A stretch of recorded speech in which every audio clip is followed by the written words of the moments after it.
Welcome to AstroEnergy with astrologer angel Shelley Overton.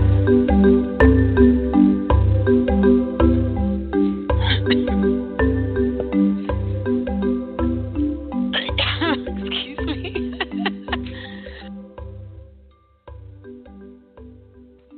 Excuse me. Hi, this is Shelley Overton, and you are listening to the AstroEnergy Astrology Show on Blog Talk Radio, and it is June 13th, 2018. I hope you are having a wonderful time in your day, wherever you are at. It looks like it's going to be a copy and paste day here in Orlando. It looks kind of humid. I was out earlier walking around the property for exercise and ended up coming in early because it was just getting too hot, and that was at like 8:30. So it's just Florida weather, and yeah, we're just settling in here. And anyway, I wanted to kind of take a moment today and mention the fact that I have been on the air for 8 years now. It's kind of been a while, and I don't know if you really know. If you're new to the show, you probably are like, really? I can't believe you've been on the air that long. But yes, I have been on podcasting for 8 on Blog Talk, and I was also on for another year before that on the Lisa J. Smith Show, which was a syndicated show in Boston, Seattle, and Detroit. So, yeah, I've had kind of a long run here so far, and I'm actually pretty proud that I'm still here and taking calls. I absolutely love taking calls and listening to all of the issues that my listeners have, and really hopefully finding solutions and ways of, getting help for all of them, or just giving insight or a little pick me up in the day and say, hey, I'm here, I'm listening to you, and I like to help you. So anyway, I just wanted to acknowledge that it's been 8 years. It is the anniversary of my podcast. Actually, it was a little earlier in the month. It was June 2nd, and it kind of slipped under the radar for me. So I'm like, wait a minute, it's June 2nd, and I missed it completely. So anyway, so we're just acknowledging it here and letting you know that that's a thing, and I really appreciate you being here. I really enjoy it. So anyway, that was just my little small spiel for my show. Anyway, so I'm just having a mind blip here.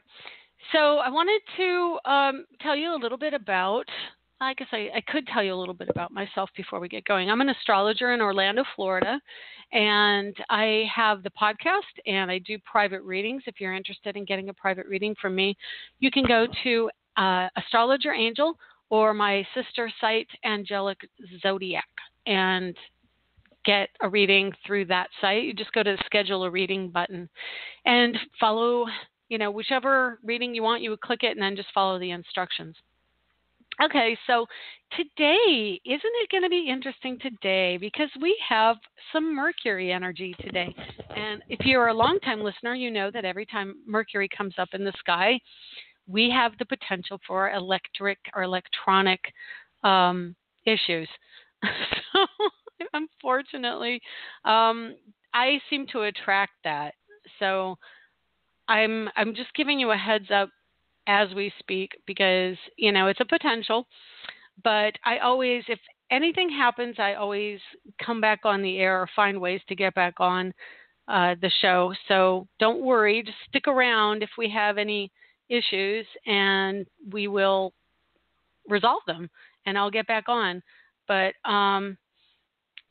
anyway, so today we have a new moon in Gemini. How cool is that going to be? So, and that happens, let me just look here real quick. So today is the 13th. That happens at 3:43 p.m. Eastern and 12:43 Pacific. So if you're looking at the chart now, I don't know if you have any programs on your computer to check that out. But if you've got a browser, you can go to alab.com, and they have, and that's ALABE, they have the current chart in the sky. And so you can kind of follow along with me on what's going on, roughly. I mean, I'd have a Leo rising where I'm at, but you could get a chart that's relative to where you are. And anyway, so the new moon in Gemini is going to bring out a lot of energy around having more than one point of view. That's a nice way to put it. The Gemini energy is ruled by Mercury. And so the two are synonymous in some respect. And I usually tell people, the planet and the sign that it rules are synonymous. But that doesn't mean that it's completely the only energy. So Mercury rules Virgo too. So you can't just say, oh, yes, Mercury is synonymous with Gemini because it rules Virgo. So if you understand Virgo energy, you'll also understand a little bit more about about Mercury.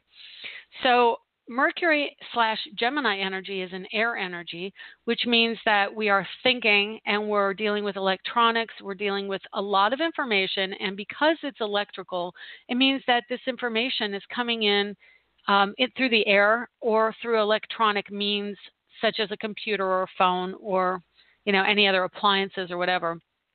And so what happens is people who have strong Gemini in their charts can blow out some of these devices or even drain the batteries, which, as a Gemini-ruled person, I do.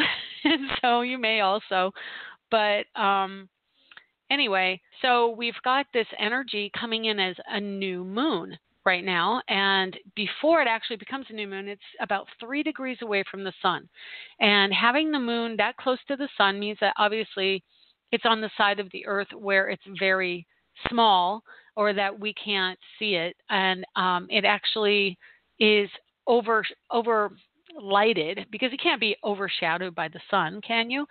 So you're overlighted by the sun, overlit. And that means that the energy of ego is very strong right now. And quite literally, we're about 3 days away from the president's birthday. So he is in his glory right now. And, everything with the talks, negotiations with North Korea definitely is a feather in his cap. And it's not surprising because he's in his solar return or approaching solar return. And also the moon is coming in to conjunction with the sun. So it means masculine and feminine are seeing eye to eye. And, well, I shouldn't say that necessarily. Masculine and feminine in the sky, represented by Venus and Mars, are actually in conjunct or an approaching. It's an approaching trine. Oh, no, I take it back. Venus is at late degrees Cancer. So, no, it's an inconjunct. It's actually a separating inconjunct, which is 150 degrees apart.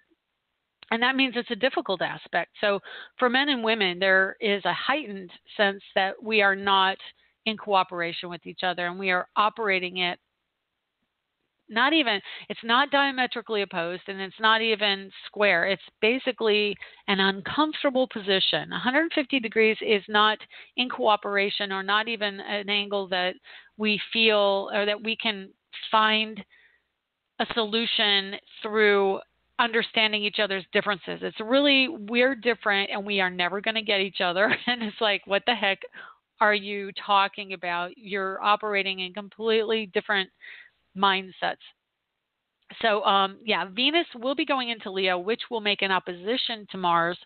I don't know if they will they will exactly oppose each other because Mars is going to be going into a retrograde, which will ultimately go in opposition to Venus. So, anyway, we've got this really strong energy of a new moon. So new, of course, means planting seeds and growing things. And like last new moon, I believe it was in Gemini, not Gemini, Taurus. Let me just double check that. Only because, if you're going to talk about it, you should probably be accurate, right? Anyway, new moon was in Taurus. I was right. The 15th of May. What do you know? So anyway, so Taurus, the reason I bring it up is Taurus is absolutely about planting, in a literal sense, planting seeds and growing things in your garden. But Gemini is about planting seeds of ideas and coming up with new ways of thinking about things and new ways of communicating your point of view. So that is what we're going to be doing. And it is an expanding time of communication, but also multiple ways of looking at things, and can be a time where we are not being told the truth completely. We've got energies coming to fruition here that are ego-based. The sun is it's going to join with the moon, and it's about the ego. It's about the connection to the human form, and honestly, human nature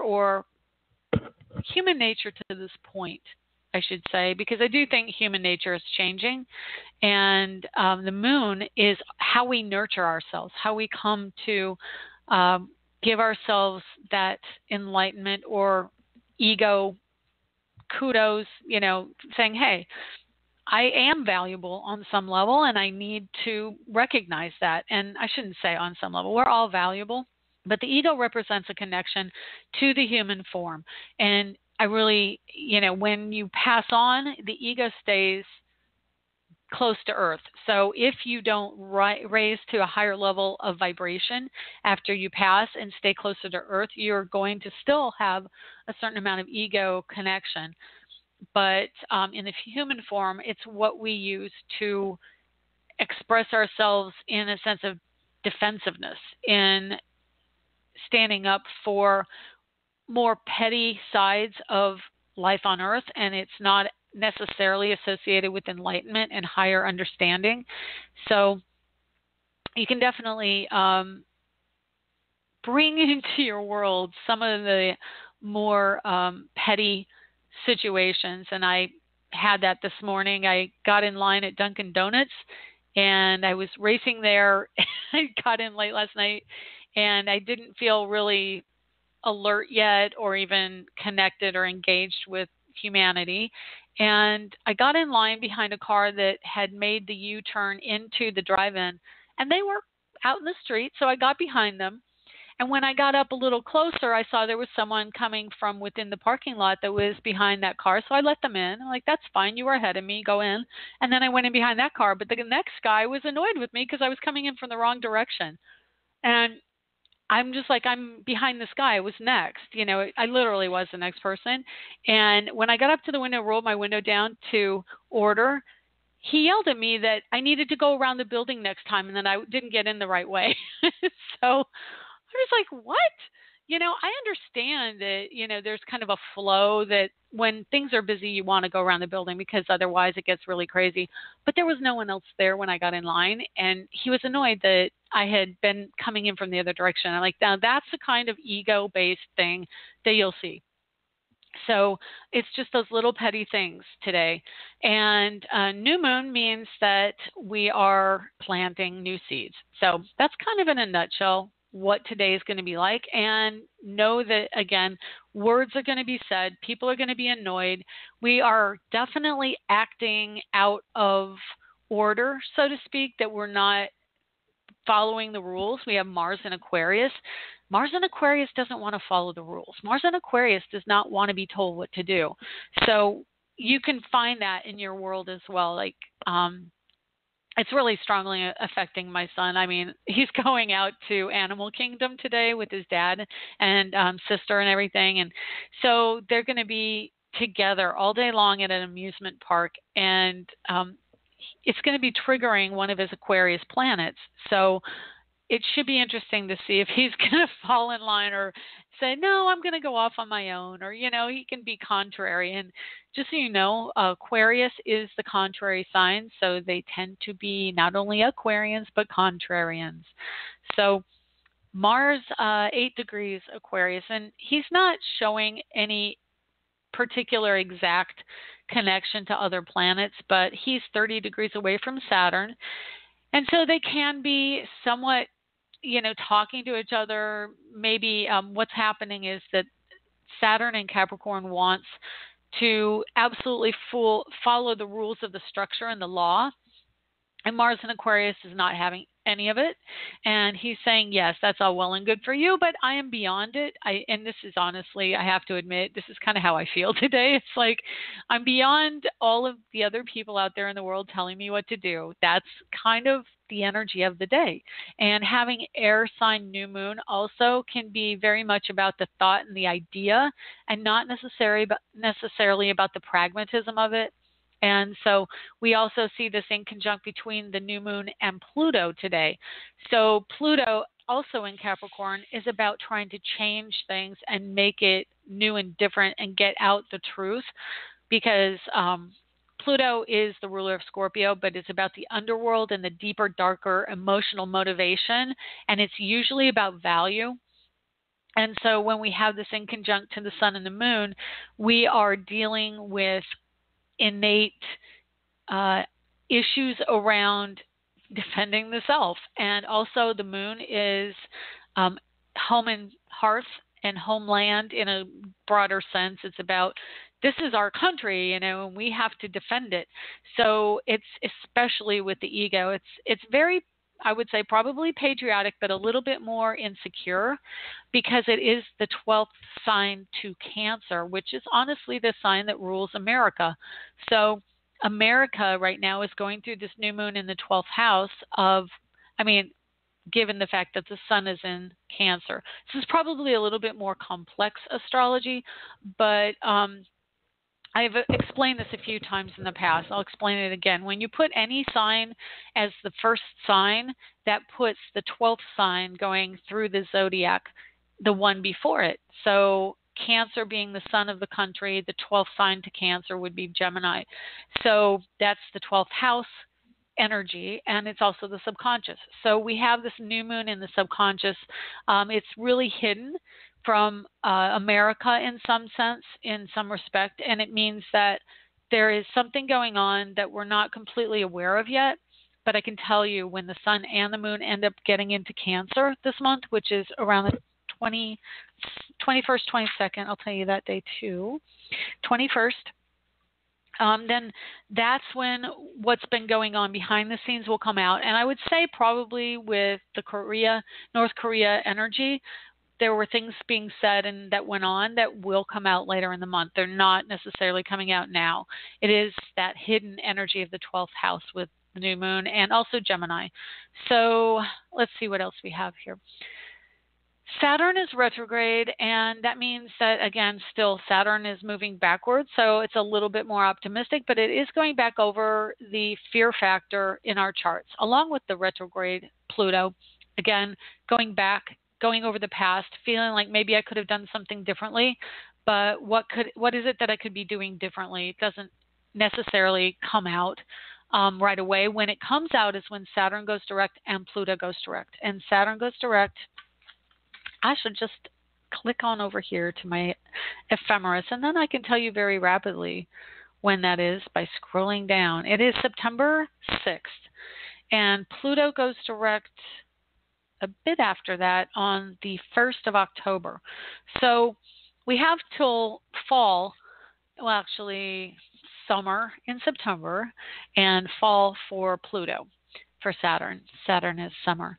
Anyway, so later on in the year, we're going to have more of an awakening. And then once Saturn and Pluto go direct, we'll be able to really see the truth about what it is we've doubted and what the fear is we've been experiencing over the summer.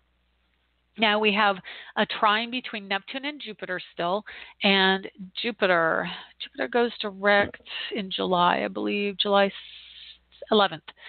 So Jupiter it's about, a month away from going direct. So we still have a couple weeks before he really starts to settle in for the station. And so we're still having this discussion about what happened in the past and what is the value that we feel we have from the past. And wherever Jupiter in Scorpio falls in your chart, that falls in my house of identity and self, which is the first house. So for me, it ends up expressing, like, do I feel valuable on this earth plane? Is it, what is my worth here on earth? And do other people end up valuing me the way I feel I should be valued? So it is that deep issue, that psychological issue. And Neptune is about your dreams and ideals. Now, Neptune is slowing for station, but he is still going direct. And that means that he hasn't really taken time to go backwards and express an understanding of what has been hidden from him, and also maybe what he's hiding from himself. So right now we're still kind of very optimistic towards the future and not really wanting to see the pragmatic side of the situation. So when he goes retrograde, he is going to awaken to some things that he's been kidding himself about, and that can also mean another end of the relationship situation in our lives, because Neptune changing direction is very deep around our emotions and our sensitivities. So we're going to start to really question if what we felt we could live with is truly still what we can live with. And so let me see. I'm just trying to find here on my ephemeris the exact date Neptune goes retrograde, which is June 19th. So right around, like within 3 days of the sun going into Cancer, Neptune retrograde. So we'll talk more about that probably next week. We will do it. It's actually the day of our next show. So look forward to that title being Neptune retrogrades, because, or actually I may have already had that. But if I did, then I'll probably retitle it a new way of saying that, because it's going to be a very strong energy, and we'll talk about that. Maybe there's something else coming up also we'll talk about next week too. But anyway, yeah, Mercury just went into Cancer, so now we're thinking more about home and family, mom. Just moms, be careful. You may have accidents around the home, or anyone. It doesn't have to be that you're a mom, but it does represent home. So we're thinking about the house, the home, the hearth, and family. And it may mean that we hear about something unusual popping up, or some information around the home and family that we did not expect, some unexpected news. And then last degree of Venus in Cancer. So let's see when Venus goes into Leo, which means that, oh, I didn't even realize this. Venus is right now between my Mars and my Venus in my chart. So let's see here. I'm just kind of buying time while I look it up. I apologize. Okay, well, I'm going to have to go to the ephemeris again for that. Okay, so she goes in, oh, wait a minute. Yeah, tomorrow, the 14th. So that wasn't too far off, was it? Actually, late tonight. I take it back. I said late, but it's actually 5:54 p.m., which isn't so late. So in the evening tonight, and 2:54 p.m. this afternoon. Wow, she's at, let's see, where'd she go? There's 29 and 38 minutes. So about 20 minutes of astrological time is pretty much the equivalent of 6 hours of time in our real lifetime. Anyway, I apologize for how sing-songy I sound, because I'm a little bit tired today. We went about 400 miles yesterday, driving around looking at colleges with my daughter all over the state. And so it kind of wiped me out, because when we got back to town, we went through this enormous thunderstorm, lightning storm all around us. And it was a little stressful. I'm not going to kid you. Anyway, so I'm going to wrap this up right now so we can take some callers. And I'm going to go to a break, and then we'll come back and take our callers. In these days of stress, running around, responsibilities, we all need a little place to go to make it all better. Is that place sports, football, or maybe you like to garden, paint, or just listen to music? Wherever your happy place is, you can find a shirt or mug to reflect that happy place. At myhappyplace.rocks, we have a variety of lifestyle products, including iPhone cases, pajamas, and pet items, all with beautiful, colorful designs, which help us go to our happy place. Stop by on the web for great gift ideas for others and yourself. myhappyplace.rocks. Lenny Pickett appears courtesy of Random Act Records. Check them out at randomactrecords.com.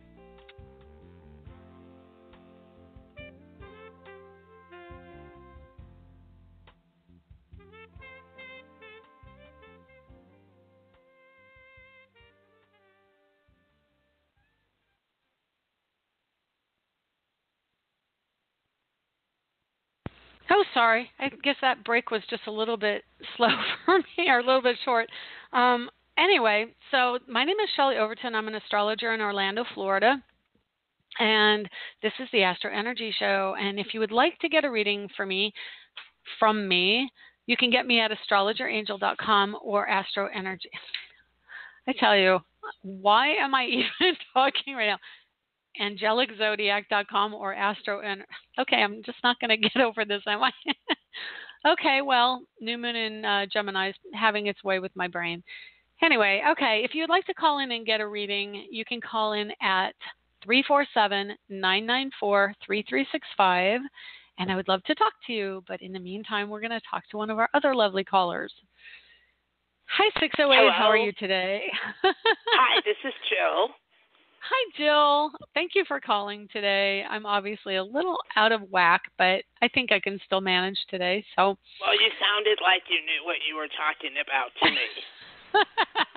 I do. I just can't seem to get my brain to get along with my mouth today. So, oh well, whatever. It's all good. So let me just see if I've got your chart. Have you called in before? It's been a while, but you might. Okay. You know what? I switched computers, and if it was before that, I don't have you because for some reason, a lot of my callers were lost in the transition with the new computer. So I'm going to get your information and do it all over again because I don't see you in my database. Could you first tell me where you were born? I have a glitch in my program, and it's better to just give me Waukegan, okay. Illinois. Waukegan. Yeah. Okay, I've got that. And now, what's your birthday? 12/17/1960. Okay, great. And what time? 7:45 a.m. Wonderful. Okay, what can I do for you today? Okay, I relocated to La Crosse, Wisconsin from Illinois. Okay. About 2 years ago, and it's kind of happening slow for me here. Do you see this how do you see this playing out? Okay. You said 2 years ago? Yeah, about 2 years ago. Okay, so you know what? I'm going to just real quick is it 2 years as of now? I just want to get an accurate view because then I want to see what the aspects were then as opposed to how they are now. I got to La Crosse, Wisconsin like December 29th, 2016. Okay, great. Something like that. That's not a fun week to move. I moved to Tennessee from Colorado that week one time, and it's like right after Christmas you got to do all your ornaments and trees if you have a tree, and all the Christmas decorations go down and you have to pack everything. It's intense, isn't it? I'm trying to think if it's the 2015 or 2016. It's 2000. Oh, okay. So let's see. Last year was 2017. It was 2015. Okay, great. Yep. All right, we got it now. Okay, so let's just put that with your personal chart and see what was going on in your world then. And so you're not really enjoying being where you're at? It's just happening kind of slow. Okay. Well, see, at that point, you had Mars go into your house of career, and it was in Libra at late degrees. So not only did it change houses, it's also about ready to change signs, which means you're kind of wrapping up an energy around an old story. Yes. Yeah, it's like, yeah, and Libra is marriage and partnership, but it may also be that it was something that related to your career that was with some other entity or a person, and now you're wanting to do something more in alignment with who you are, but and there's also the energy that at that time of Venus at 29 degrees Scorpio, and that's in your house of money from career and people associated with your career, coworkers and friends you make at work, friends that are associated with your life purpose. So it's your soul group, and it's also people from work that you may connect to. And that's at 29 Scorpio, which means it was also wrapping up of an old story there. And ironically, let me look. Oh, my goodness. Wow. You also had the moon at 28 degrees Leo that day, directly squaring Venus. And, okay, so when I look at this chart, I'm going, well, what if you had called me back then to say, hey, when should I move? I would have definitely said, wait a few days or even a week till these planets got into the next sign. And then it would have given you a new beginning. But honestly, what I'm seeing is that you're dragging in an old story to where you're at. And, and a lot of it relates to interpersonal relationships, meaning one-on-one. But because Venus and Mars are the quicker moving planets, it's like you've still got people from the past maybe coming up and drawing you back to that world. And then the other interesting thing is Moon is right on your Uranus-Pluto conjunction, which is probably a big part of why you were feeling like I've got to do something different, because it's right there between your Uranus and your Pluto. And that's a major, major energy around shift, change, and wanting to have something new and vibrant and different. And let me see what else. So Mars was at your midheaven. That's a huge shift and change towards career. Now, did you move because you wanted a different job or had a job offer? The environment that I was in, where I grew up, was very toxic. Toxic, yeah, that's what I got too. So I just had to get out and start all over again. And I'm going to be honest, where I didn't know anybody, just start all over again. Wow, that's rough, but it's admirable. The other thing is, just recently, Saturn. Well, let me see. Saturn was in your 12th house back then, which meant move, because it's in Sagittarius. Your Moon, your Mercury, and your Sun are in Sagittarius in your 12th house, which means that there's a hidden desire to be far away and have freedom and freedom of self. The ego needs to move and get away. I mean, you definitely, when Saturn was triggering your Moon and your Mercury joining right there in your 12th house, it's like, I can't even do this anymore. So I get that. What happened is Saturn went into your first house, and now it joined up with your Jupiter-Saturn conjunction. And it's a wide conjunction. Your Jupiter's at 10 and your Saturn's at 17 Capricorn in your first house. That means that you have this sense of responsibility, but it's being triggered about, are you responsible for yourself? Because a Capricorn rising with Capricorn planets, especially Saturn ruling Capricorn, it's the natural ruler of Capricorn, you're a highly responsible person, and you tend to diminish sometimes your own. I mean, you can totally own a situation you're in, but you may not recognize where you're not. How do I put this? Just say it. Just say it, because I think I know what you're going to say. I'm trying to find the right sentence I'm really capable, but then when it comes to taking care of myself, it's a different story, maybe. You're good at taking care of others, but you don't recognize that you're ignoring yourself. And the old adage, which it's new, but it's becoming old, which is, put the oxygen mask on yourself first. And now is the time to do that. I have chills all over my body, which says this is your lesson, that you do have to take care of yourself. And yes, I can tell you, when you move, you kind of have a photograph of that time and space in the chart of the move. And so you do have some late degree aspects. I think that there is a potential to, let me just look at your current chart to see what's going on. Jupiter, right, for you when you moved, was just out of your house of commitment, going into your house of travel. So Jupiter rules that house. It was in Virgo. So for your health and for your sanity, you moved. And then Jupiter now is entering, it's going to be going into your house of the Aquarius energy and that money from career and soul group. And it's also retrograding near your Neptune. So it is part of the story of making your dreams come true.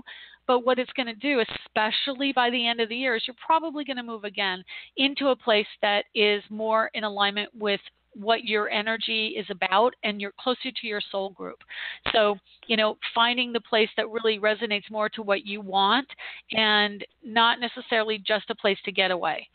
So do you see me moving out of state or staying here? Yeah, or usually Jupiter, the planet Jupiter, rules long distance travel, and it's going into its own sign in November, which Jupiter and Sagittarius means long distance travel far away. So we're talking like the other side of the country, probably more than 300 miles, I would say, would be long distance. So okay. Yeah.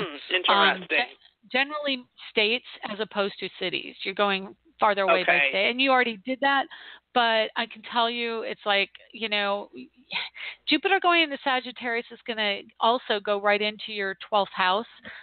It'll just get there probably before it retrogrades next year. Let me look. Because your 12th house is 9 degrees of Sagittarius. So Jupiter gets to 11 by the beginning of the year. And that means that it'll actually get a pretty good distance. It'll go over your moon at 13 and your Mercury at 14. So let me see how far it gets before it retrogrades. Will this be an easy move, or I have to move, or a move by choice? Let me see what the planets are doing. So hang on. You have Pluto at 8 degrees Virgo, which squares Sagittarius.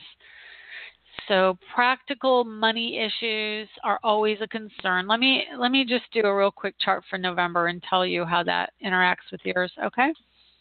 Okay. Okay. I just have quite a few different tab windows open here, so I just got to find all of the different chart tables. Okay.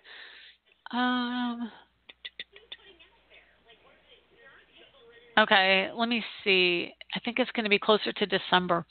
When Jupiter goes in, you start feeling much more like you have to be free. And I don't know what you do for a career, if you're in a job or looking for a job or whatever, but there's definitely this behind you, kind of coming up on you energy. So pretend that Jupiter is a vehicle and you're on the highway, okay? You've got your map. You know exactly where you're going. You know which exits to go on. You've got Saturn in the first house, Pluto in the first house, Vesta, South Node, Moon, all in the first house in November of this year, November 13th. And Jupiter just pulls onto the highway, okay? He's coming up behind you. But guess what? He's a motorcycle, and he's going really fast, and he wants to go off at whatever exit he chooses. He wants to pass you in between cars, and he's acting really erratic, or at least very much disregarding the rules, okay? Uh-huh. He's coming up a few cars back, and suddenly you've got a couple family members back behind you, and they're kind of getting impatient at how slow you're going. He's going to hit those family members, not physically hit, but what he's going to do is he's going to trigger a situation for you. And this is all a metaphor, of course. So when he gets closer to those people behind you, your family members and your siblings, he's going to say, you know what? I don't need your crap. Get out of my way. And he's going to try and blast past them. He's spending the next year in that energy. Okay, so for you, Jupiter is triggering this, I can't take your nonsense anymore. I don't want to listen to you. I want to be free to do me. Leave me alone. And then by the time he gets into Capricorn, which is a year in the fall, in December of 2019, he's going to come into your first house, and he's going to make you understand why he was so annoyed with all those people. And I'll tell you what it is. It's because he wants to be different and be gone and not deal with that anymore. He just wants to be on his own path, doing his own thing. And what happens is when Jupiter gets into Capricorn in 2019, he's going to come into your first house and say, you don't need this. You need to pay attention to you. And guess what? He's going to join your natal Jupiter in Capricorn, and he's going to say, you worry about you. You're good to go. Stop being fearful of other people. Stop worrying about other people. You're good. Okay? And that happens. Uh-huh. The exact date is December 9th, 2019, when he hits your first house. And then he's going to go fairly quickly through that first house. And in 2020, which is a huge year for everyone, because 2020 is the year Saturn joins up with Pluto, and later on in the year. And it's also for you the year Jupiter goes through your first house. And also for everyone, Jupiter goes through Capricorn.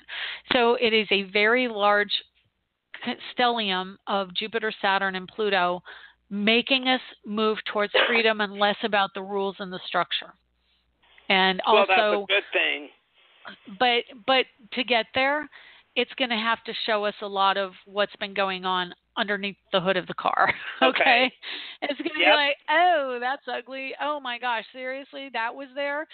And we're going to have to clean it out, because that's what Saturn is best at, creating systems out of things. And it's going to be new energy, new places, new people, freedom loving. And there's going to be a huge shift in 2020. And you're part of it, because that's your first house. It's all about your first house. I want to backtrack a little bit. Are you talking about November 13th of this year that I'll leave this state, or next year? Okay. November. Hang on. I've got to go back over what I just told you. I'm confused if you were talking about the end of this year or next year. No. The move will be triggered the end of this year. The coming into the awareness and ownership of your own identity, much more to like not worrying about other people, is really going to take root in 2019, the end of 2019 into 2020. But needing to get away and having what you're doing in the next year, because, well, part of this year is about psychology around work and your place in the whole. How am I fitting into the soul group that I need to be in? And that's obviously a valid thing, because you called me saying you're getting off to a slow start. It is part of this year. When Jupiter gets into Sagittarius, which is December or November of this year, then you're going to feel, maybe you'll meet more people. I can tell you, you're going to feel lighter.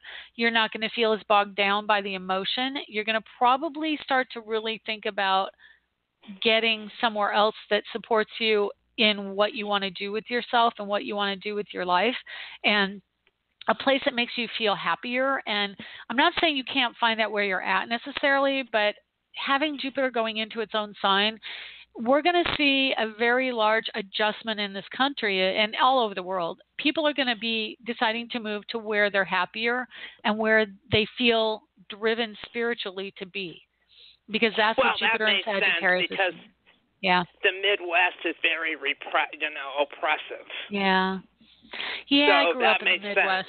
I like the Midwest. I said I grew up there. Do you really? Yeah, I grew up in Iowa. And I mean, the good thing about the mentality of the Midwest is it's very traditional. So you feel, as a child, you feel really protected, and you feel the structure and the discipline that children look for when they're growing up. Like, they need to know that you're there for them. But as an adult, and definitely in this time frame with what's going on astrologically and socially with people, and how the world has changed socially so much, those ideas are being challenged. And that's what we're coming into, is that kind of heartland dogma where they're never changing their attitude and embracing the new. That is changing. And we're going through this, like, basically an expression of everything that is along that line with all this Capricorn energy right now, from now until 2020, maybe going into 2021, it's like all coming out, just all that dogma and how, no, we're so strict. No, it's got to be the old school, old way, everything like that. And energetically, as an astrologer, it's purging, it's coming out. So we're pushing out this idea that you can't change. Everything has to be as it always was. That's not true. It's not. It's true in many people's mindset that they're very afraid, and that's what Capricorn does. It makes you afraid to change, because you know what the outcome is from the past, because you've done it so many times. You've worn a groove into that way of behaving. But as we go into the future and see how the world's changing around us, we're not going to escape allowing change in the world. Change happens. It's a fact of existence. There is no static nature. We can create these little bubbles of static energy, but ultimately, if we cling to those, they are going to change. Everything changes. And so the sooner we accept that what we've always known is on its way out and it will change, the easier it's going to be to adjust to the changes. And so the next few years are truly the time of really seeing the changes coming in, and how are we going to react. And that for you falls in your sense of self. Like, I can understand. Like, you're lucky you have enough planets in Sagittarius in the 12th house that you can kind of like say, I need freedom and this is really bogging me down. Because if you had mostly earth signs or, didn't have a lot of freedom loving signs, you would be really bogged down with the changes and you wouldn't know how to integrate those into your life. But having that Sagittarius is in positive aspect to the Aquarius energy coming in next decade, and 2023, I believe, 23 and 24 is when we're really going to start to see that Aquarian energy expressed much more fully. So this truly is like the last ages of hierarchical thinking and linear thinking. And so you're dealing with people, especially in the Midwest, who, and the South and the Midwest, who don't want to see the writing on the wall. And these are the last few years of that really taking hold. It's like, I'm sorry, I admit it. I'm sorry, not sorry, but I have a liberal mind. I'm that way. So I believe that change is a good thing, and change brings in new ideas and keeps things fresh. And you don't want to eat vegetables from your garden that are last year's vegetables when you've got a beautiful new crop that are this year's. Go for the new crop. That's the better vegetable because it's fresh and new and it gives you nourishment. Don't get bogged down in the old vegetables. That's kind of another metaphor. I like metaphors. I'm a symbolic person. I like astrology. So anyway, I hope that helps. Does that help you at all? Yes, that was really, really excellent. Oh, and I thank you. I saved it so I can keep re-listening to it. Awesome. Yeah, you can also hear it in archive on iTunes if you want to hear it back, too. Yeah, I saved it. I just copy and pasted it and put it on my email. So, yeah. Oh, good. Thank you. Well, that's wonderful. I mean, you've got a lot of change coming out. I think it's been really hard on Capricorns and Capricorn rising. You have 2 planets in Capricorn and a rising sign in Capricorn. So really, it's a time where, people who have sun in Capricorn and risings in Capricorn are just really having to challenge their own fears and their fear about living life on planet Earth. And because Capricorn rules the structure of the body, the skeleton, the joints, the bones, when they resist, they end up having more pain in their bodies. And that can also be true for other people, not just Capricorn, sun, and rising. But this energy with Saturn and Pluto in Capricorn really shows us where we're resistant. And so if you look at that as that's the area where you need to maybe loosen up a bit, let things go, realign stuff, and change the structure of things, you're going to be okay. You're totally going to be okay. You're just having to go through this change of ideas and change of understanding. And obviously, it's better to nurture yourself and be able to help someone down the road than to totally focus on them and really lose yourself. And your inner being just dies when you do that. You don't want to do that. True. Correct. And I have to keep growing and changing for some reason. And you said it beautifully, like nobody would get that. I feel like I'm dying if I don't. Yeah. Like I start to feel just it. feel, or I can't breathe. Yeah, and that's also that new moon in Gemini. Gemini rules lungs and the air and breath. So your Venus, or the Venus in the sky right now, is in your midheaven, and that also, the air signs rule oxygen, obviously. So you need to do what your heart tells you to do. And I think Venus going into hold on a minute, I just want to double check that I have this right. I think Venus went retrograde. Did I talk about that? I think I talked about that. It's so rare that I think Venus doesn't go retrograde as often as the other planets. So, and also Mars. Mars takes 2 years to go retrograde. So when they go retrograde, it's like, oh yeah, hang on a second. Why does mine say it's retrograde unless I switched it? No. Oh, it's November. That's why. Okay, I'm looking at your November chart. I'm getting rid of that one. Let's look at it now. And I apologize if you hear my neighbors racing by on. I can't hear them. Oh, good, because it's really loud for me. I hear this giant souped-up vehicle going by, and it's like, wow, how can you not hear that? But that's good. No, I can't. Awesome.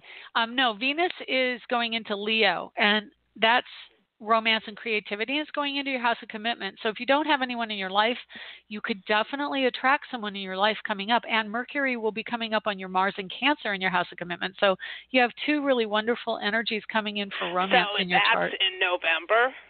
No, that's now. That's now. Okay, so maybe I could meet someone and move.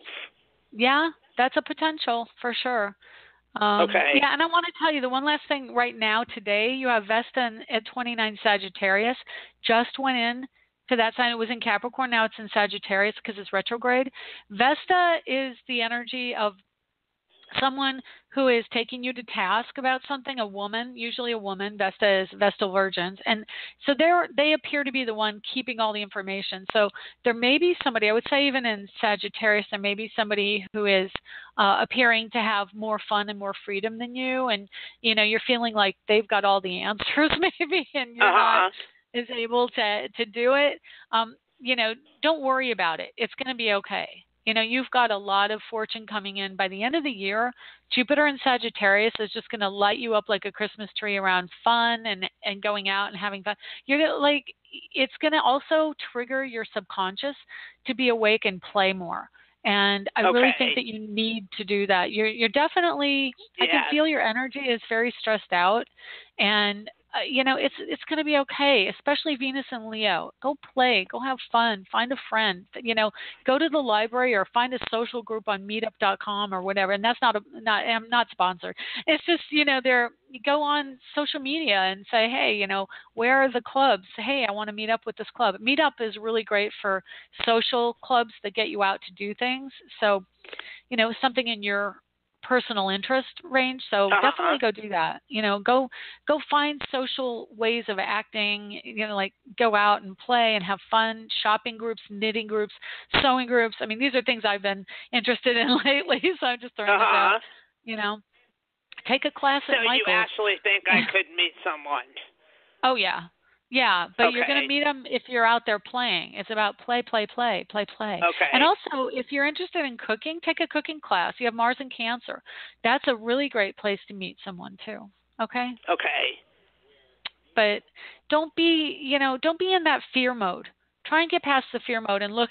And this is definitely something I've been working on in my life. I've been going, okay, why is fear the first place that I go when something isn't the way I think it should be? Maybe I need to go to, this is what is going to happen to make things happen the way I want it. I just have to sit back and allow things to develop.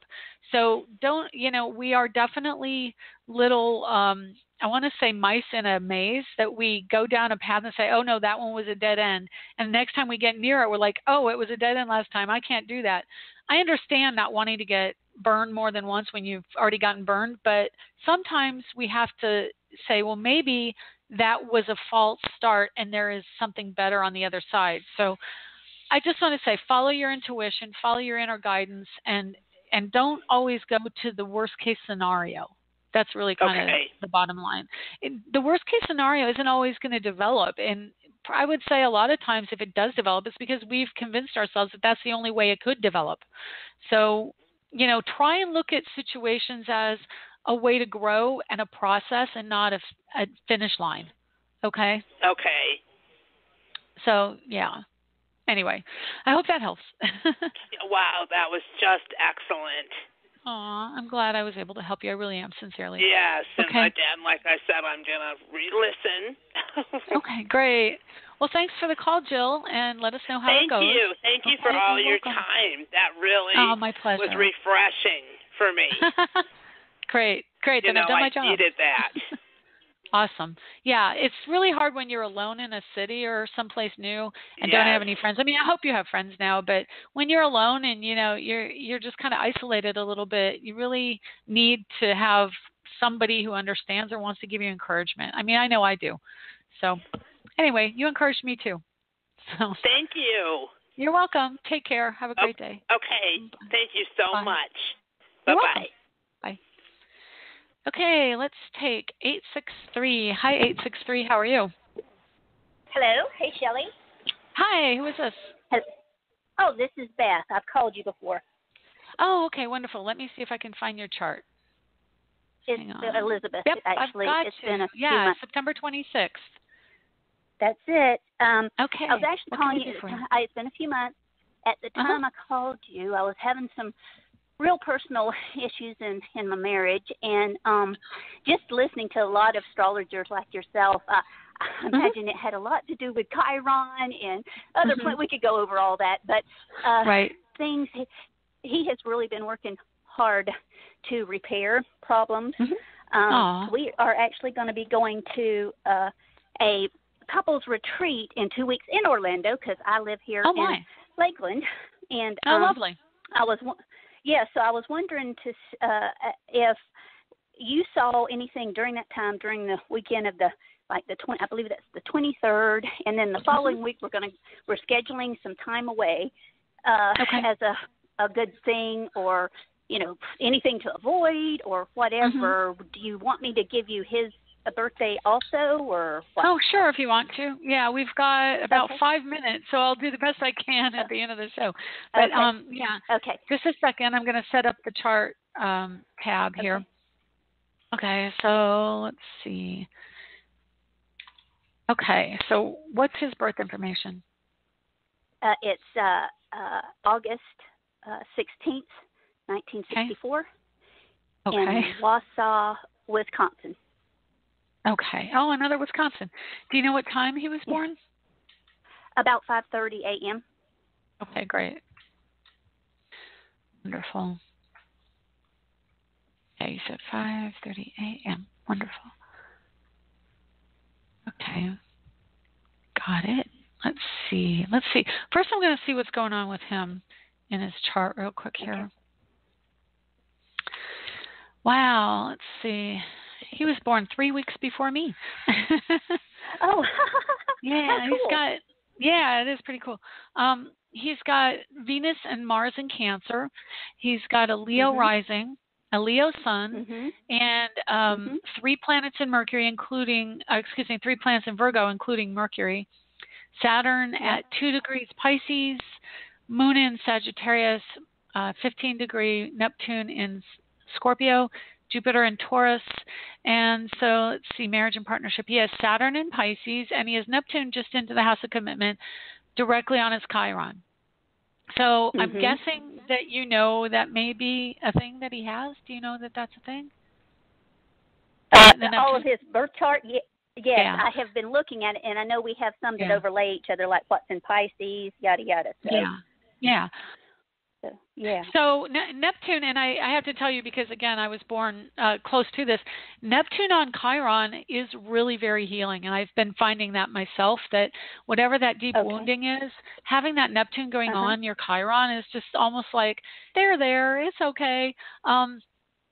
Neptune will retrograde, like I said, by the end of the month, and it's probably pretty close to the time. That's actually what I have here. It's retrograding at that point.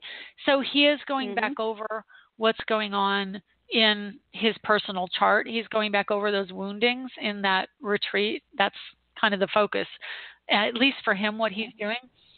And then he has Mercury and Venus will be in his 12th house. So it's about needing connection to another person. Venus is desire, and in the 12th house, it's similar energy to Pisces, which is the 12th house, but it's about both Pisces and Leo want to connect. And what happens with Pisces is it merges with the other person. So part of his wounding with Chiron in Pisces in the 8th is that he was so deeply committed and absorbed in your energy that he may have lost himself, or he may not necessarily get those emotions or feelings validated. And then let me see, and in the 12th house, the Venus Mercury means he's going to be able to talk about some of those issues that he's had. So it's pretty good for him, really coming out about things. And then also Saturn at late degrees in his house of romance are really trying to wrap up some story around the structure coming from the past of the romance and being a creative person. And he really does need to have some expression of his creative nature. That's his 12th house. And he also has a Leo rising and a Leo sun. So he's a very creative person, whether or not he actually expresses it, but he can express it pretty well through cooking. And, I don't know if he includes cooking or restaurant energy in his career or anything, but I can tell you Saturn in his chart is in his house of marriage and partnership, and he really does, he needs to merge with a partner that's like part of his life lesson. It's part of his life path. And he's learning how to be creative and understand the story and not be his Saturn's retrograde, which means that and I can tell you he probably has Saturn in Aquarius by progression, which means that he can be a little analytical, and there's a side of him that isn't really being as aware of his sensitivities, and he does have sensitivity. Saturn in Pisces means that you're a little more closed off from your sensitivities for practical reasons, but he does have this incredibly sensitive side, and I think that Neptune has been really trying to wake him up to it. So going to the couples counseling is going to really make him more aware of some of his softer feelings, I believe, looking at his chart. And then he has that Neptune in Scorpio. This guy is so about family and children, and I mean, he really does just want to connect and love you. It's amazing looking at his chart. Yeah, I mean, he's got that Saturn in marriage, and the Chiron the wounding is about commitment or having committed and then maybe lost himself in the commitment. Like he isn't able to really express who he is because he's so enmeshed in the dynamic of the relationship, and that's his sun in Leo. So that's where he's probably struggling. Okay. Yeah, and he has Jupiter squaring his sun in his chart between career and self. So there's like this sense that I really have to bring home the bacon, but he's really denied a lot of who he is to be able to do that. And he's just a really there's a lot of sensitivity to him, but he does have a very practical nature in a lot of respects of like, I need to bring money in, money is important to him, and analysis. And yeah, I think he struggles with that. The dynamic between money and family and love. And so, yeah, he could, I mean, I apologize that this is the end of the show because this is something, I mean, I would say your charts going over what you're asking is definitely something that a bigger reading would benefit, you benefit from a longer reading because there's so many dynamics going on and things I could tell you that I wouldn't necessarily tell you on a public broadcast. So if you want to do a private reading somewhere, that would be really great. And then I could touch on some more personal dynamics that I see in the charts. Let me see what goes on for you real quick because the show is pretty much over, but I want to make sure that I talk to you about you and what you're dealing with. Okay, so for you, it's a little bit more difficult because Saturn is at the end degree of your house of commitment, and it's in Capricorn, which is the structure of your marriage and the structure of the commitment. It's retrograde, meaning that you're going back over those commitments, and what's going to happen is Saturn's going to move forward and move into your 9th house, and it's a little bit more difficult for you because in some respect there's a desire for that freedom from that structure that's going to happen. And Jupiter's going into your house of marriage, and it's going to hit your Neptune right on the cusp of marriage and partnership. So it is about expansion and transformation and transition. So your chart shows more that you're kind of feeling like the burden you've been carrying emotionally and like the structure of the relationship and the burden is like you're at the end of what you can tolerate with that. And so it does have to transform. Basically, the relationship has to transform to survive, and it's really whether or not it can do that. Okay? Okay. I've got you. And that's it. And you pretty much hit everything so on point. So I appreciate that. But I will be calling you, and I've thought a lot about that, calling you for more in-depth stuff because it's nice to get some direction of things to avoid or embrace. And so, yes, I'm definitely going to be doing that. Yeah, a lot about motivation is in the chart and where attention is put and how you guys interact with each other and what you can do. And I've got chills with that. So if you want to call, I can definitely clarify more things about that for you. Okay? Okay, wonderful, Shelley. Thank you so much. My pleasure, and good luck to you. Okay, I hope to hear from you. Thank you. All right, Happy take care, Beth. anniversary. Thanks. Bye. Bye. Thank you. Anyway, that's wonderful. So I really enjoy having your company, and thank you so much for supporting me for 8 years through calling the show and listening. And I look forward to many more. So that's the end of the show, and we'll see you next week. Bye.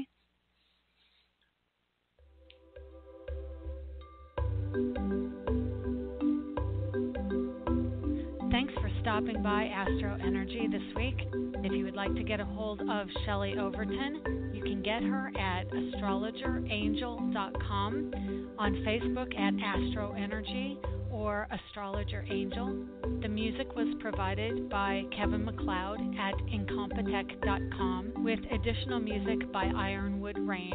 Check them out on the net at ironwoodrain.com.